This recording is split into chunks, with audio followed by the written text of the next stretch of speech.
You step on the gas expecting a smooth, uninterrupted surge of power, but instead, your engine hesitates, feels completely choked out, and is suddenly guzzling fuel like a heavy-duty tank. If you hook up your code reader and pull a P2007, your powertrain control module is telling you that the intake manifold runner control for bank 2 is physically stuck in the closed position. Bank 2 simply refers to the side of the engine block that does not contain cylinder number 1. To understand why this is destroying your performance, you have to look inside your intake manifold. Modern engines use these clever little metal flaps, operated by an electronic solenoid or a vacuum diaphragm, to restrict and channel the incoming air. By partially closing these flaps at lower speeds, the engine creates a violent swirling effect, kind of like a miniature tornado inside the cylinder head. This swirl atomizes the air and fuel mixture perfectly, which drastically reduces your tailpipe emissions and gives you fantastic low-end torque. When you floor the gas pedal,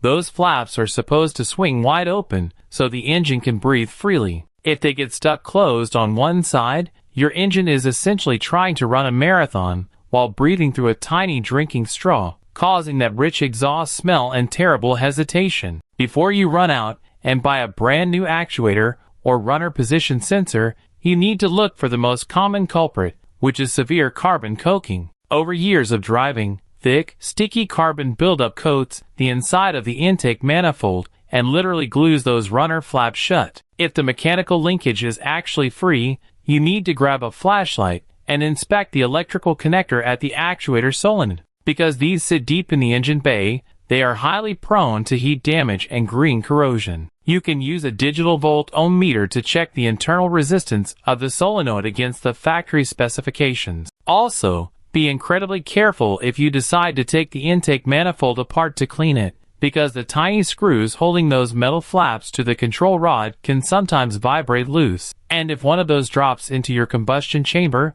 you are looking at catastrophic engine failure.